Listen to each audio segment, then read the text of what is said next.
ಸ್ನೇಹಿತರೆ ನಮಸ್ತೆ, ನನ್ನ ಸ್ಟಡಿ ವಿತ್ ಶಂಕರ್ ಯೂಟ್ಯೂಬ್ ಚಾನಲ್ಗೆ ಸ್ವಾಗತ. ಇಂದಿನ ತರಗತಿಯಲ್ಲಿ ಹಳೆಯ ಪ್ರಶ್ನೆ ಪತ್ರಿಕೆಗಳ ಕೆಲವು ಪ್ರಶ್ನೆಗಳನ್ನು ಡಿಸ್ಕಷನ್ ಮಾಡೋಣ. ಮೊದಲನೇ ಪ್ರಶ್ನೆ, ರಾಯಲ್ ಇಂಡಿಯನ್ ನೇವಿ ದಂಗೆ ನಡೆದ ವರ್ಷ. ರಾಯಲ್ ಇಂಡಿಯನ್ ನೇವಿ ದಂಗೆ ನಡೆದ ವರ್ಷ.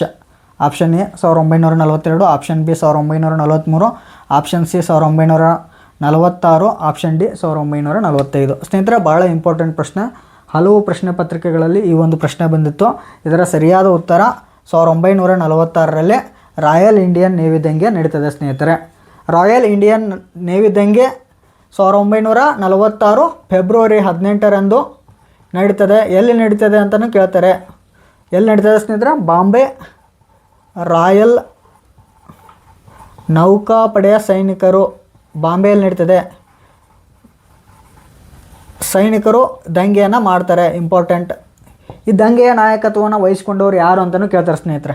R C Dutt, Sunil Shyam, M S Khan ಮತ್ತು ಮದನ್ ಸಿಂಗ್ ಇವರ ನೇತೃತ್ವದಲ್ಲಿ ಈ ಒಂದು ದಂಗೆ ನಡೀತದೆ. ಏನಕ್ಕಪ್ಪ ಈ ದಂಗೆ ನಡೀತು? ರಾಯಲ್ ಇಂಡಿಯನ್ ನೇವಿ ದಂಗೆ ಏನಕ್ಕಾಗಿ ನಡೀತದೆ ಅಂದರೆ ಸ್ನೇಹಿತರೆ, ಬ್ರಿಟಿಷರ ವರ್ಣಭೇದ ನೀತಿ ಮತ್ತು ಬ್ರಿಟಿಷ್ ಅಧಿಕಾರಿಗಳ ಕಿರುಕುಳ, ಭಾರತೀಯರಿಗೆ ಸಂಬಳವನ್ನು ಕೊಡ್ತಾ ಇರಲಿಲ್ಲ, ಮತ್ತು ಭಾರತೀಯರಿಗೆ ಕಡಿಮೆ ಮತ್ತು ಕೆಳಮಟ್ಟದ ಕಳಪೆ ಮಟ್ಟದ ಆಹಾರವನ್ನು ಪೂರೈಕೆ ಮಾಡ್ತಾಯಿದ್ರು.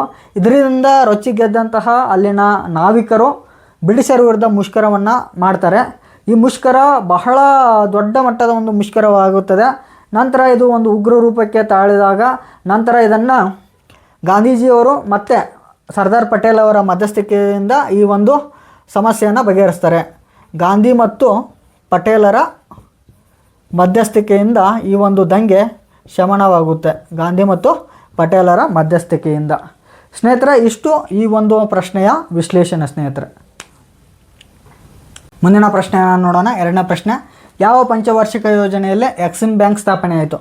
ಆಪ್ಷನ್ ಎ 2ನೇ ಪಂಚವಾರ್ಷಿಕ ಯೋಜನೆ, ಆಪ್ಷನ್ ಬಿ 4ನೇ ಪಂಚವಾರ್ಷಿಕ ಯೋಜನೆ, ಆಪ್ಷನ್ ಸಿ 6ನೇ ಪಂಚವಾರ್ಷಿಕ ಯೋಜನೆ, ಆಪ್ಷನ್ ಡಿ 5ನೇ ಪಂಚವಾರ್ಷಿಕ ಯೋಜನೆ. ಸ್ನೇಹಿತರೆ, ಭಾಳ ಇಂಪಾರ್ಟೆಂಟ್ ಪ್ರಶ್ನೆ. ಬಹಳ ಪ್ರಶ್ನೆ ಪತ್ರಿಕೆಗಳಲ್ಲಿ ಈ ಒಂದು ಕ್ವಶನ್ ರಿಪೀಟ್ ಆಗಿತ್ತು. ಸ್ನೇಹಿತರೆ, ಇದರ ಸರಿಯಾದ ಉತ್ತರ 6ನೇ ಪಂಚವಾರ್ಷಿಕ ಯೋಜನೆ. 6ನೇ ಪಂಚವಾರ್ಷಿಕ ಯೋಜನೆಯಲ್ಲಿ ಎಕ್ಸಿಮ್ ಬ್ಯಾಂಕನ್ನು ಸ್ಥಾಪನೆ ಮಾಡ್ತಾರೆ. ಸ್ನೇಹಿತರೆ, ಎಕ್ಸಿಮ್ ಬ್ಯಾಂಕ್ 1982 ಜನವರಿ 1ರಂದು ಆರಂಭವಾಗ್ತದೆ. 1982 ಜನವರಿ 1ರಂದು ಆರಂಭವಾಗ್ತದೆ. ಇಂಪಾರ್ಟೆಂಟ್. ಸ್ನೇಹಿತರೆ, ಈ 6ನೇ ಪಂಚವಾರ್ಷಿಕ ಯೋಜನೆಯ ಕಾಲಾವಧಿ ಎಷ್ಟನೇ ಇಸ್ವಿಯಿಂದ ಎಷ್ಟನೇ ಇಸ್ವಿವರೆಗೆ 6ನೇ ಪಂಚವಾರ್ಷಿಕ ಯೋಜನೆ ಚಾಲ್ತಿಯಲ್ಲಿತ್ತು ಅಂತ ಕೇಳ್ತಾರೆ. ಸ್ನೇಹಿತರೆ, 1980ರಿಂದ 85ರ ಒಂದು ಕಾಲಾವಧಿಯಲ್ಲಿ 6ನೇ ಪಂಚವಾರ್ಷಿಕ ಯೋಜನೆ ಜಾರಿಯಲ್ಲಿತ್ತು. ಸ್ನೇಹಿತರೆ, ಇದು ಎಕ್ಸಿಮ್ ಬ್ಯಾಂಕ್ ಏನಕ್ಕಾಗಿ ಸ್ಥಾಪನೆ ಆಗ್ತದೆ ಅಂದರೆ ವಿದೇಶಿ ವ್ಯಾಪಾರವನ್ನು ಹೆಚ್ಚಿಸುವಂತಹ ಉದ್ದೇಶದಿಂದ ಸ್ಥಾಪನೆ ಆಗ್ತದೆ. ಈ ಎಕ್ಸಿಮ್ ಬ್ಯಾಂಕ್ ಯಾವ ಆ್ಯಕ್ಟ್ನ ಅನ್ವಯ ಸ್ಥಾಪನೆ ಆಯಿತು ಅಂತಲೂ ಕೇಳ್ತಾರೆ. ಸ್ನೇಹಿತರೆ, ಭಾರತದ ರಫ್ತು ಮತ್ತು ಆಮದುಗಳ ಕಾಯ್ದೆಯ ಪ್ರಕಾರ, ಭಾರತದ ರಫ್ತು ಮತ್ತು ಆಮದು ಕಾಯ್ದೆ 1981ರ ಆ್ಯಕ್ಟ್ನ ಅನ್ವಯ ಎಕ್ಸಿಮ್ ಬ್ಯಾಂಕನ್ನು ಸ್ಥಾಪನೆ ಮಾಡ್ತಾರೆ. ಎಕ್ಸಿಮ್ ಬ್ಯಾಂಕ್ ಅಂದರೆ ಎಕ್ಸ್ಪೋರ್ಟ್ ಆ್ಯಂಡ್ ಇಂಪೋರ್ಟ್ ಬ್ಯಾಂಕ್. ಸ್ನೇಹಿತರೆ, ಇದರ head quarter important. Head quarter ಎಲ್ಲಿದೆ ಅಂದರೆ ಮುಂಬೈಯಲ್ಲಿದೆ. ಇದರ ಹೆಡ್ ಕ್ವಾರ್ಟರ್ ಎಲ್ಲಿದೆ? ಮುಂಬೈಯಲ್ಲಿ ಇದರ ಹೆಡ್ ಕ್ವಾರ್ಟರ್ ಇದೆ. ಸ್ನೇಹಿತರೆ, ಇಷ್ಟು ನಾವು ಎಕ್ಸಿಮ್ ಬ್ಯಾಂಕ್ನ ಬಗ್ಗೆ ತಿಳಿದುಕೊಂಡಿವೆ. ಸ್ನೇಹಿತರೆ, ಇಷ್ಟು ಈ ಒಂದು ಪ್ರಶ್ನೆಯ ವಿಶ್ಲೇಷಣೆ. ಸ್ನೇಹಿತರೆ, ಮೂರನೇ ಪ್ರಶ್ನೆಯನ್ನು ನೋಡೋಣ. ವಾಯುಮಂಡಲದ ಓಜೋನ್ ಪದರದ ದಪ್ಪವನ್ನು ಅಳೆಯಲು ಯಾವ ಮಾಪನವನ್ನು ಬಳಸುತ್ತಾರೆ? ವಾಯುಮಂಡಲದ ಓಜೋನ್ ಪದರದ ದಪ್ಪವನ್ನು ಅಳೆಯಲು ಯಾವ ಮಾಪನವನ್ನು ಬಳಸುತ್ತಾರೆ? ಆಪ್ಷನ್ಗಳನ್ನು ನೋಡೋಣ.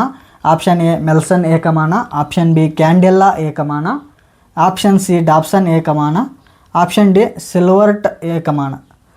ಭಾಳಷ್ಟು ಪರೀಕ್ಷೆಗಳಲ್ಲಿ ಈ ಒಂದು ಪ್ರಶ್ನೆ ರಿಪೀಟ್ ಆಗಿತ್ತು. ಸ್ನೇಹಿತರೆ, ಇದರ ಸರಿಯಾದ ಉತ್ತರ ಡಾಬ್ಸನ್ ಏಕಮಾನ.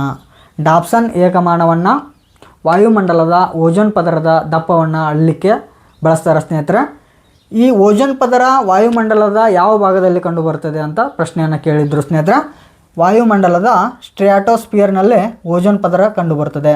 ಸ್ಟ್ರಾಟೋಸ್ಫಿಯರ್ ಈ ಸ್ಟ್ರಾಟೋಸ್ಫಿಯರ್ನಲ್ಲಿ ಓಜೋನ್ ಪದರ ಕಂಡುಬರ್ತದೆ.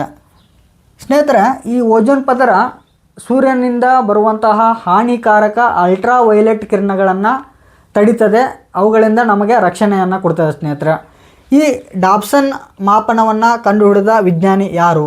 ಸ್ನೇಹಿತರೆ, ಈ ಡಾಪ್ಸನ್ ಮಾಪನವನ್ನು ಕಂಡುಹಿಡಿದಂತಹ ವಿಜ್ಞಾನಿ GMB ಡಾಪ್ಸನ್.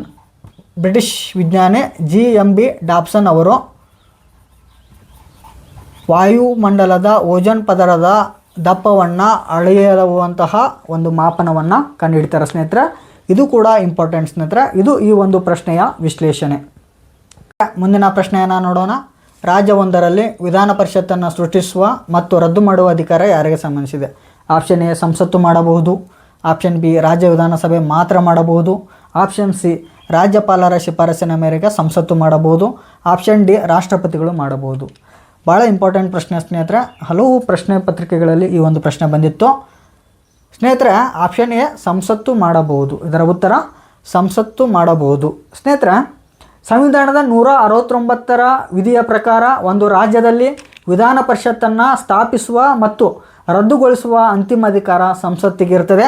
ಆದರೆ ಕೆಲವು ಪ್ರಕ್ರಿಯೆಗಳನ್ನು ಇದು ಪಾಲಿಸಬೇಕಾಗ್ತದೆ. ಸ್ನೇಹಿತರೆ, ಸಂಬಂಧಪಟ್ಟಂತಹ ರಾಜ್ಯ ವಿಧಾನಸಭೆ ತನ್ನ ಒಟ್ಟು ಸದಸ್ಯ ಬಲದ ಬಹುಮತದೊಂದಿಗೆ ಮತ್ತು ಹಾಜರಿದ್ದಂತಹ ಮತ ಚಲಾಯಿಸುವ ಸದಸ್ಯರ 2/3 ಬಹುಮತದಿಂದ ಒಂದು ನಿರ್ಣಯವನ್ನು ಅಂಗೀಕರಿಸಬೇಕು.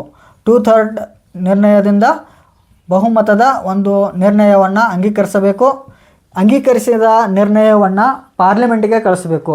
ಪಾರ್ಲಿಮೆಂಟಿನಲ್ಲಿ ಒಂದು ಸರಳವಾದಂತಹ ಸಾಮಾನ್ಯ ಬಹುಮತದಿಂದ ಈ ಒಂದು ಕಾನೂನನ್ನು ಮಾಡ್ತಾರೆ. ಈ ಕಾನೂನು ರಾಷ್ಟ್ರಪತಿಗಳ ಅಂಕಿತ ಆಗ್ತದೆ. ಸ್ನೇಹಿತರೆ, ಈ ಒಂದು ಪ್ರಕ್ರಿಯೆಯ ಮೂಲಕ ಒಂದು ರಾಜ್ಯವೊಂದರಲ್ಲಿ ವಿಧಾನ ಪರಿಷತ್ತನ್ನು ಸ್ಥಾಪಿಸುವ ಮತ್ತು ರದ್ದು ಮಾಡುವಂತಹ ಅಧಿಕಾರ ಸಂಸತ್ತಿಗೆ ಇರುತ್ತದೆ. ಸ್ನೇಹಿತರೆ, 169ನೇ ವಿಧಿಯ ಪ್ರಕಾರ ಇಂಪಾರ್ಟೆಂಟ್, ಇದನ್ನು ಕೂಡ ನೆನಪಿನಲ್ಲಿಟ್ಕೋಬೇಕು. 169ನೇ ವಿಧಿಯ ಪ್ರಕಾರ. ಸ್ನೇಹಿತರೆ, ವಿಧಾನ ಪರಿಷತ್ತನ್ನು ಹೊಂದಿರುವಂತಹ ರಾಜ್ಯಗಳು ಎಷ್ಟು ಅಂತ ಕೇಳ್ತಾರೆ. ಸ್ನೇಹಿತರೆ, 6 ರಾಜ್ಯಗಳಲ್ಲಿ ವಿಧಾನ ಪರಿಷತ್ ಇದೆ. ವಿಧಾನ ಪರಿಷತ್ 6 ರಾಜ್ಯಗಳಲ್ಲಿ ಮಾತ್ರ ಇದೆ. ಇಂಪಾರ್ಟೆಂಟ್ ಸ್ನೇಹಿತರೆ. ಯಾವ್ಯಾವ ರಾಜ್ಯಗಳಲ್ಲಿ ವಿಧಾನ ಪರಿಷತ್ ಇದೆ ಅಂತ ನೋಡೋಣ. ಸ್ನೇಹಿತರೆ, ಆಂಧ್ರ ಪ್ರದೇಶದಲ್ಲಿದೆ. ಆಂಧ್ರ ಪ್ರದೇಶ, ನಮ್ಮ ಕರ್ನಾಟಕದಲ್ಲಿ ವಿಧಾನ ಪರಿಷತ್ ಇದೆ. ಕರ್ನಾಟಕ, ನೆಕ್ಸ್ಟು ಬಿಹಾರದಲ್ಲಿದೆ ವಿಧಾನ ಪರಿಷತ್, ತೆಲಂಗಾಣದಲ್ಲಿದೆ,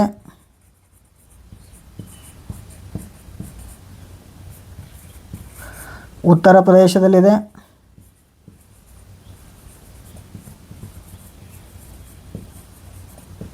ಆಂಧ್ರ ಪ್ರದೇಶ, ಕರ್ನಾಟಕ, ಬಿಹಾರ, ತೆಲಂಗಾಣ, ಉತ್ತರ ಪ್ರದೇಶ ಮತ್ತು ಮಹಾರಾಷ್ಟ್ರದಲ್ಲಿ ಇದೆ. ಸ್ನೇಹಿತರೆ, ಇಂಪಾರ್ಟೆಂಟ್. ಇಷ್ಟು ರಾಜ್ಯಗಳಲ್ಲಿ ಮಾತ್ರ ವಿಧಾನ ಪರಿಷತ್ ಇದೆ. ವಿಧಾನ ಪರಿಷತ್ತನ್ನು ರದ್ದು ಮಾಡಬೇಕಾದ್ರೆ 169ನೇ ವಿಧಿ ಪ್ರಕಾರ ಮಾಡಬೇಕು ಸ್ನೇಹಿತರೆ. ಅದು ಸಂಸತ್ತು ಮಾಡ್ತದೆ. ಸ್ನೇಹಿತರೆ, ಇಷ್ಟು ಈ ಒಂದು ಪ್ರಶ್ನೆಯ ವಿಶ್ಲೇಷಣೆ. ಮುಂದಿನ ಪ್ರಶ್ನೆಯನ್ನು ನೋಡೋಣ. ಕರ್ನಾಟಕದ ಪಂಚಾಯತ್ ರಾಜ್ ಕಾಯ್ದೆ 1993ಕ್ಕೆ ರಾಜ್ಯಪಾಲರು ಸಹಿ ಹಾಕಿದ ದಿನಾಂಕ? Option A April 2, 1993, option B April 30, 1993, option C March 31, 1993, option D December 27, 1993. ಭಾಳ ಇಂಪಾರ್ಟೆಂಟ್ ಪ್ರಶ್ನೆ ಸ್ನೇಹಿತರೆ. KS ಎಕ್ಸಾಮ್ನಲ್ಲಿ ಈ ಒಂದು ಪ್ರಶ್ನೆ ಬಂದಿತ್ತು. ಇದರ ಸರಿಯಾದ ಉತ್ತರ ಏಪ್ರಿಲ್ 30, 1993. ಸ್ನೇಹಿತರೆ, ಕರ್ನಾಟಕ ಪಂಚಾಯತ್ ರಾಜ್ ಕಾಯ್ದೆ 1993ಕ್ಕೆ ಏಪ್ರಿಲ್ 30, 1993ರಂದು ರಾಜ್ಯಪಾಲರು ಅಂಕಿತವನ್ನು ಹಾಕ್ತಾರೆ. ಸ್ನೇಹಿತರೆ, ಮೇ 10, 1993ರಿಂದ ಈ ಕಾಯ್ದೆ ಜಾರಿಗೆ ಬಂತು. ಮೇ 10, 1993ರಿಂದ ಕರ್ನಾಟಕ ಪಂಚಾಯತ್ ರಾಜ್ ಕಾಯ್ದೆ ಕರ್ನಾಟಕದಲ್ಲಿ ಜಾರಿಗೆ ಬರ್ತದೆ. ಸ್ನೇಹಿತರೆ, ಭಾರತ ಸಂವಿಧಾನದ 73ನೇ ತಿದ್ದುಪಡಿಗೆ ಅನುಗುಣವಾಗಿ ಕರ್ನಾಟಕದಲ್ಲಿ ಕರ್ನಾಟಕ ಪಂಚಾಯತ್ ರಾಜ್ ಕಾಯ್ದೆ ಜಾರಿಗೆ ಬರ್ತದೆ. ಸ್ನೇಹಿತರೆ, ಕರ್ನಾಟಕ ಪಂಚಾಯತ್ ರಾಜ್ನಲ್ಲಿ 3 ರೀತಿಯಾದಂತಹ ವ್ಯವಸ್ಥೆ ಇದೆ. ಒಂದು ಗ್ರಾಮ ಪಂಚಾಯಿತಿ, ತಾಲೂಕು ಪಂಚಾಯಿತಿ, ಗ್ರಾಮ, ತಾಲೂಕು ಮತ್ತು ಜಿಲ್ಲಾ ಪಂಚಾಯಿತಿ. 3 ರೀತಿಯ ಸಿಸ್ಟಮ್ ಇದೆ. ಇನ್ನು ಸ್ನೇಹಿತರೆ, ಪರಿಶಿಷ್ಟ ಜಾತಿ ಮತ್ತು ಪರಿಶಿಷ್ಟ ಪಂಗಡ, ಹಿಂದುಳಿದ ವರ್ಗಗಳಿಗೆ ಮೀಸಲಾತಿಯನ್ನು ಕೊಟ್ಟಿದ್ದಾರೆ. ಪಂಚಾಯತಿಗಳಲ್ಲಿ ಪರಿಶಿಷ್ಟ ಜಾತಿ, ಪರಿಶಿಷ್ಟ ಪಂಗಡ ಮತ್ತು OBCಗಳಿಗೆ ಮೀಸಲಾತಿಯನ್ನು ಕೊಟ್ಟಿದ್ದಾರೆ. ಇದು ಯಾವ ವಿಧಿಯ ಅನ್ವಯ ಕೊಟ್ಟಿದ್ದಾರೆ ಅಂದರೆ 243 ಸಬ್ ಆರ್ಟಿಕಲ್ ಡಿ 243 ಡಿ ಇದರ ಅನುಗುಣವಾಗಿ ವಿಧಿಯ ಅನುಗುಣವಾಗಿ ರಿಸರ್ವೇಷನನ್ನು ಕೊಟ್ಟಿದ್ದಾರೆ. ಮತ್ತು ಮಹಿಳೆಯರಿಗೆ 50% ಮೀಸಲಾತಿಯನ್ನು ಕೊಟ್ಟಿದ್ದಾರೆ. ಮಹಿಳೆಯರಿಗೆ 50% ರಿಸರ್ವೇಷನ್ ಪಂಚಾಯತ್ ವ್ಯವಸ್ಥೆಯಲ್ಲಿ ಕೊಟ್ಟಿದ್ದಾರೆ ಸ್ನೇಹಿತರೆ. ನಮ್ಮ ಕರ್ನಾಟಕದಲ್ಲಿ 50% ಮೀಸಲಾತಿ ಜಾರಿಯಲ್ಲಿದೆ. ಇಷ್ಟು ಪ್ರಶ್ನೆಗಳನ್ನು ನಾವು ಡಿಸ್ಕಷನ್ ಮಾಡಿದ್ವಿ ಸ್ನೇಹಿತರೆ. ಮುಂದಿನ ತರಗತಿಯಲ್ಲಿ ಇನ್ನೂ ಹಲವು ಪ್ರಶ್ನೆಗಳನ್ನು ಡಿಸ್ಕಷನ್ ಮಾಡೋಣ ಅಂತ ಹೇಳ್ತಾ ಇಲ್ಲಿಗೆ ನನ್ನ ತರಗತಿಯನ್ನು ಮುಗಿಸ್ತಾ ಇದ್ದೀನಿ. ನನ್ನ ಸ್ಟಡಿ ವಿತ್ ಶಂಕರ್ ಯೂಟ್ಯೂಬ್ ಚಾನಲ್ಗೆ ಸಬ್ಸ್ಕ್ರೈಬ್ ಮಾಡಿ ಅಂತ ಹೇಳ್ತಾ ಇಲ್ಲಿಗೆ ತರಗತಿಯನ್ನು ಮುಗಿಸ್ತಾ ಇದ್ದೀನಿ. ಧನ್ಯವಾದಗಳು.